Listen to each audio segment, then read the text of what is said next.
Hello મિત્રો, જય શ્રી કૃષ્ણ. મારી હોમ કુકિંગ રસોઈની ચેનલમાં તમારું સ્વાગત છે. આજે હું રેસ્ટોરન્ટ કે હોટલ સ્ટાઇલ જેવી વેજ દમ બિરયાનીની રેસીપી શેર કરવાની છું.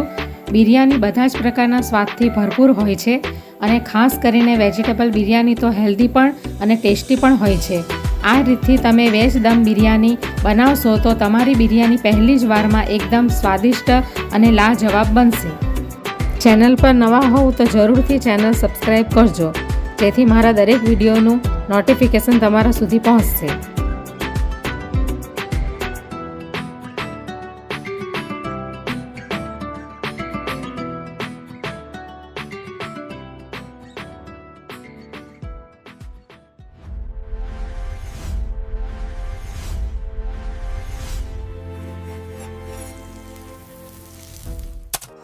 તો આજે હું વેજ દમ બિરયાનીની રેસીપી શેર કરવાની છું.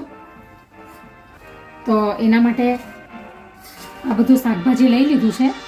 આ લીલા વટાણા લીધા છે, આ અડધું ગાજર લીધું છે, આ ફ્લાવર લીધું છે, અને આ ફણસી છે, ફ્રેન્ચ બીન્સ, અને આ એક કેપ્સિકમ લઈ લીધું છે, અને આ એક ટામેટું લઈ લીધું છે, જેને મેં લાંબા ચીરા કરીને કાપી લીધું છે. તો સૌથી પહેલાં આપણે બિરયાનીનો જે પેલો મસાલો આવે છે ને એ આપણે તૈયાર કરીશું. પહેલાં તો આ એક મોટા તપેલામાં મેં 100 ગ્રામ જેટલું ફ્લાવર નાખી દીધું છે.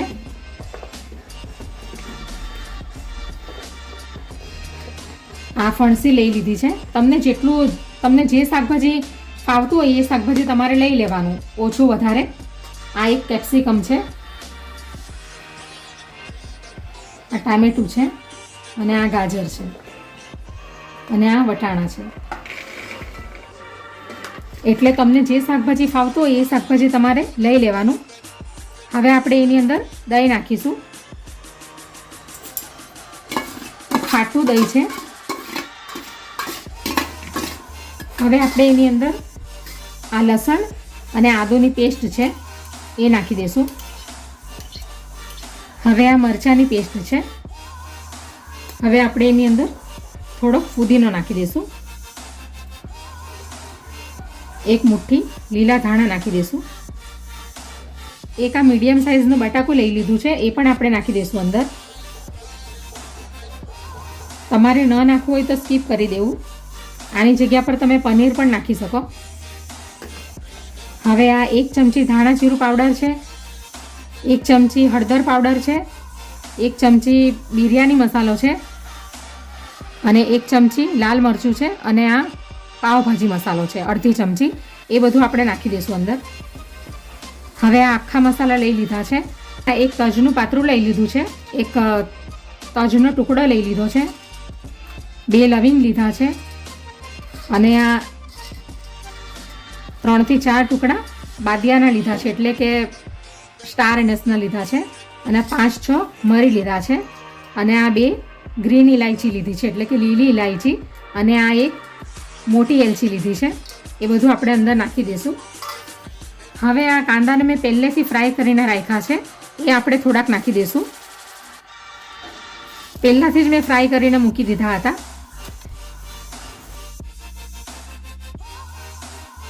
આ નાનું લીંબુ છે એટલે હું આખું લીંબુ નાખી દઈશ અંદર.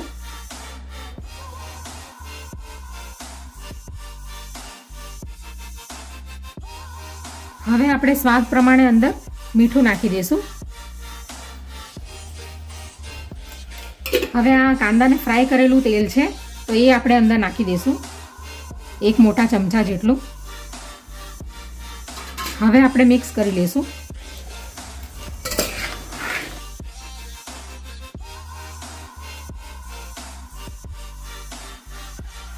હવે બધું શાકભાજીને આપણે મસાલાની સાથે મિક્સ કરી લીધું છે.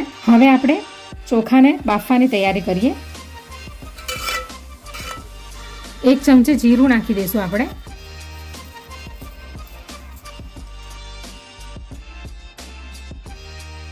હવે મેં 500 ગ્રામ જેટલા બાસમતી રાઈસ લઈ લીધા છે, અને એને મેં બરાબર 2 થી 3 પાણીથી ધોઈ અને 20 મિનિટ માટે એને પલાળીને રાખ્યા છે. તો હવે એ પલળી પણ ગયા છે. તો હવે આપણે એને બોઇલ કરવાની તૈયારી કરીએ.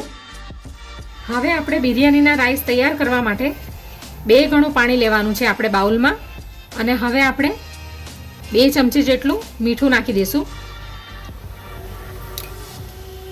1 ચમચી જીરું નાખી દઈશું, 1 તેજ પત્તું નાખી દઈશું, 1 સિનેમન સ્ટિક નાખી દઈશું. આ 2 લવિંગ છે અને આ 2 એલચી છે.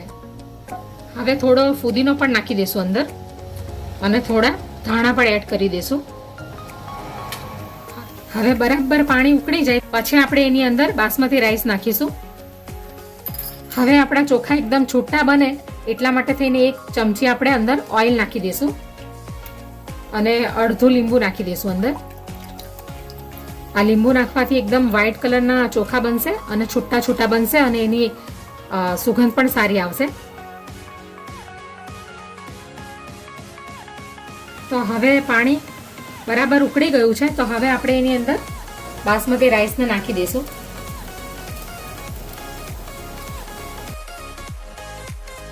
એટલે આપણે જેટલા ચોખા લીધા હોય ને એનાથી આપણે ડબલ પાણી લેવાનું છે. તો બધા બાસમતી રાઈસને મેં અંદર નાખી દીધા છે બોઇલ થવા માટે. તો એક જ વાર આપણે એને આમ હલાવી લેવાનું છે, ઘડી ઘડી નથી હલાવવાનું. અને આપણે આ ચોખાને 70% જેટલા જ આપણે એને બોઇલ કરવાના છે, એનાથી વધારે કૂક નથી કરવાના. તો હવે આપણે એને 70% બોઇલ થવા માટે રવા દઈએ. હવે મેરિનેટ કરેલું શાકભાજીને આપણે ગેસ ઉપર મૂકી દઈશું તપેલામાં. હવે આપણે ધીમા તાપે આને થવા દઈશું જ્યાં સુધી ચોખા બોઇલ થાય ત્યાં સુધી.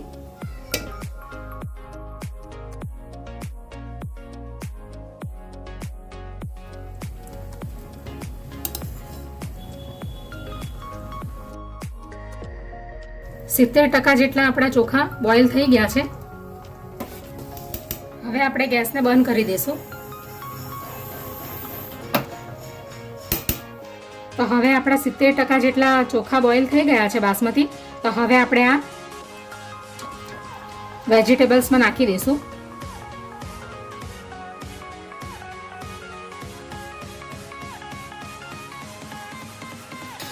હવે બધા રાઈસ આપણે અંદર નાખી દીધા છે. તો એને સરસ રીતે આવી રીતે પાથરી લેશું ચારે બાજુથી. હવે આ યલો કલરનો ફૂડ કલર લઈ લીધો છે. તમારી પાસે કેસર હોય તો તમે દૂધમાં પલાળીને નાખી શકો.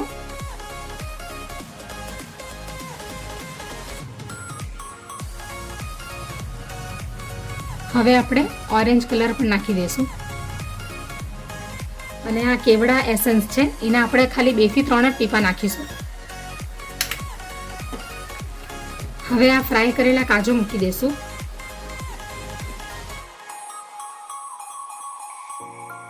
અને આ ફ્રાય કરેલા કાંદા,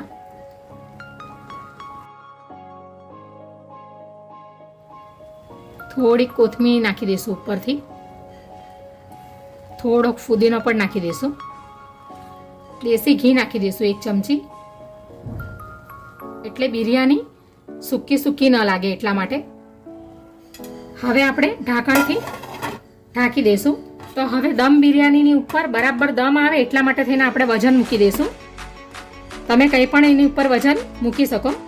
હવે આપણે એને ધીમા તાપે 10 થી 15 મિનિટ સુધી દમ થવા દઈશું. તો હવે 15 મિનિટ થઈ ગઈ છે. તો હવે આપણે ગેસને બંધ કરી દઈશું અને 5 મિનિટ એમ જ ઢાંકેલી રવા દઈશું. હવે 5 મિનિટ થઈ ગઈ છે. હવે આપણે ઢાંકણું ખોલી કાઢીએ.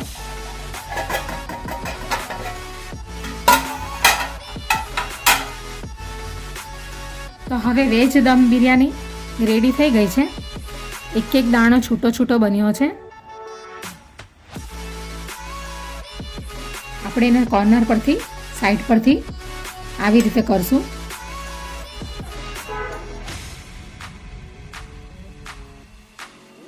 તો હવે વેજ દમ બિરયાની આપણે સર્વ કરી લઈએ.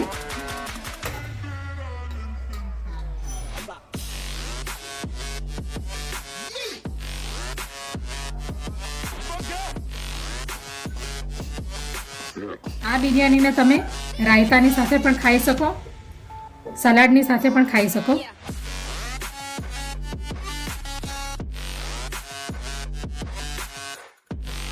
શાકભાજી પણ એકદમ સરસ કૂક થઈ ગયા છે.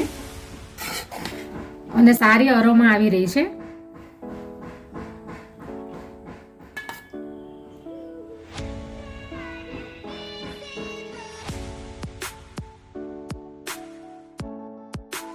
તો હવે આપણી વેજ દમ બિરયાની રેડી થઈ ગઈ છે. તો હવે આપણે એનું થોડું ગાર્નિશિંગ કરી લઈશું. તો આ જે ફ્રાઈડ કરેલા ઓનિયન છે એ થોડાક ઉપર નાખી દઈશું. આ કાજુ પણ નાખી દઈશું.